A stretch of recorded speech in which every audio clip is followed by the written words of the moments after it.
You might want to ask yourself why the entire culture is utterly saturated with mass media entertainment from all sides, while the educational system in America continues its stupefying downward slide since the U.S. government decided to take over and subsidize the public school system. What your government pays for, it gets. When we understand that, then we look at government-financed institutions of education and see the kind of students and the kind of education that's being turned out by these government-financed schools.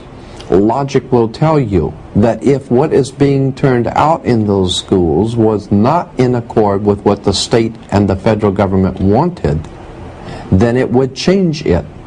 The Patriot Act, Homeland Security, the Military Tribunals Act, and other legislations are all completely and entirely designed to destroy your civil liberties and limit your ability to fight back against what is coming. Currently in the United States, unannounced to most brainwashed Americans, your home can be searched without a warrant, without you being home. You can in turn be arrested with no charges revealed to you, detained indefinitely with no access to a lawyer, and legally tortured, all under the suspicion that you might be a terrorist.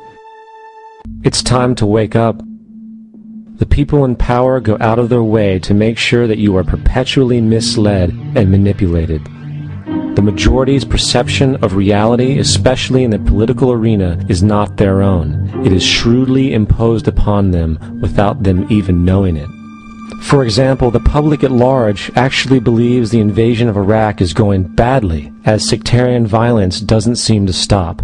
What the public fails to see is that the destabilization of Iraq is exactly what the people behind the government want. This war is to be sustained so the region can be divided up, domination of the oil maintained, continual profits reaped for the defense contractors, and most importantly, permanent military bases established to be used as a launching pad against other oil-bearing, non-conforming countries such as Iran and Syria.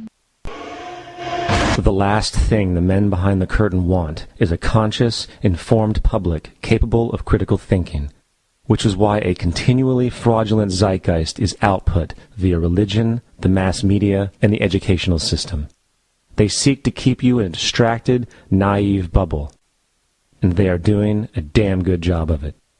In 2005, an arrangement between Canada, Mexico, and the United States was made.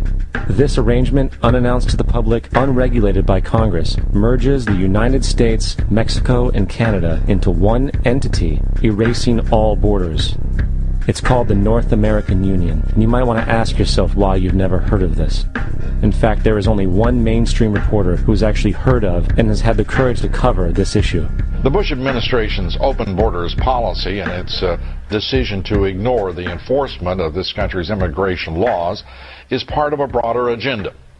President Bush signed a formal agreement that will end the United States as we know it, and he took the step without approval from either the U.S. Congress or the people of the United States. It's a deal that few have even heard of. It's being done again by very few people at the very top on behalf of the investment class, but the working class of people, political officials across our country from communities, from cities and so forth, they don't know anything about this.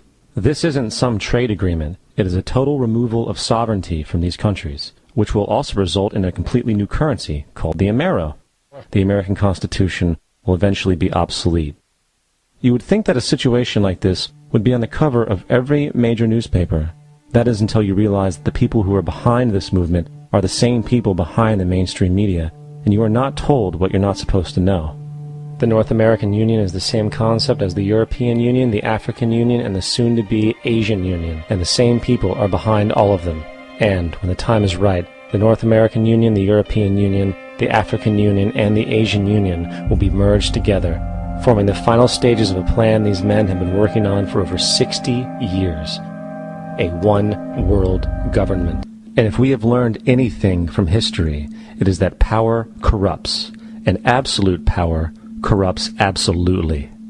This is Aaron Russo, a filmmaker and former politician. To his left is Nicholas Rockefeller of the infamous Rockefeller banking and business dynasty. After maintaining a close friendship with Nicholas Rockefeller, Aaron eventually ended the relationship, appalled by what he had learned about the Rockefellers and their ambitions. I got a call one day from an attorney woman I knew, and she said, would you like to meet one of the Rockefellers? I said, sure, I'd love to. And we became friends, and he began to divulge a lot of things to me. So he said to me one night, he said that there's going to be an event there, and out of that event, you're going to see we're going to go into Afghanistan, so we can run pipelines from the Caspian Sea. We're going to go into Iraq to take the oil and establish a base in the Middle East, and we're going to go into Venezuela and try and get rid of Chavez. And the first two they've accomplished. Chavez they didn't accomplish. And he said you're going to see guys going into caves looking for looking for people that they're never going to find.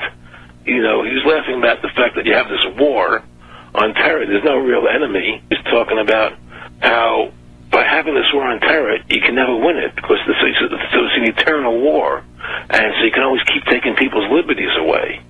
And I said, how are you going to convince people that this war is real? He says, but the media can convince everybody it's real. I mean, you know, it's just that you keep talking about things, you keep saying it over and over and over again, and eventually people believe it. You know, you created the Federal Reserve in 1913 through lies. You create 9/11, which is another lie. Through 9/11, you're fighting a war on terror, and now all of a sudden you go into Iraq, which was another lie, and now they're going to do Iran. You know, and it's all one thing leading to another, leading to another, leading to another. Now, I would say to them, what are you doing this for? What's the point of this thing? You have all the money in the world you ever want. You have all the power. I said, you know, you're hurting people. It's not a good thing. And he would say, what do you care about the people for? Take care of yourself and you take care of your family. And then I said to him, what are the ultimate goals here? He said, the ultimate goal is to get everybody in this world chipped with the RFID chip, and have all money be on those chips and everything on those chips. And if anybody wants to protest what we do or violate what we want, we just turn off their chip. That's right, microchipped. In 2005, Congress, under the pretense of immigration control and the so-called war on terrorism, passed the REAL ID Act, under which it is projected by May 2008, you will be required to carry around a federal identification card, which includes on it a scannable barcode with your personal information. However, this barcode is only an intermediary step before the card is equipped with a VeriChip RFID tracking module, which will use radio frequencies to track your every move on the planet. If this sounds foreign to you, please note that the RFID tracking chip is already in all new American passports. And the final step is the implanted chip, which many people have already been manipulated into accepting under different pretenses. We have a Florida family who are really pioneers in a brave new world. They have volunteered to be the first ever to have microchip identification devices implanted into their bodies. After 9/11, I was really concerned with the security of my family. In the end, everybody will be locked into a monitored control grid where every single action you perform is documented. And if you get out of line, they can just turn off your chip, for at that point in time, every single aspect of society will revolve around interactions with the chips. This is the picture that is painted for the future if you open your eyes to see it. A centralized one-world economy where everyone's moves and everyone's transactions are tracked and monitored, all rights removed. The most incredible aspect of all. These totalitarian elements will not be forced upon the people. The people will demand them. For the social manipulation of society through the generation of fear and division has completely detached humans from their sense of power and reality. A process which has been going on for centuries, if not millennia. Religion, patriotism, race, wealth, class, and every other form of arbitrary, separatist identification and thus conceit has served to create a controlled population, utterly malleable in the hands of the few. Divide and conquer is the motto, and as long as people continue to see themselves as separate from everything else, they lend themselves to being completely enslaved. The men behind the curtain know this, and they also know that if people ever realize the truth of their relationship to nature and the truth of their personal power, the entire manufactured zeitgeist they prey upon will collapse like a house of cards.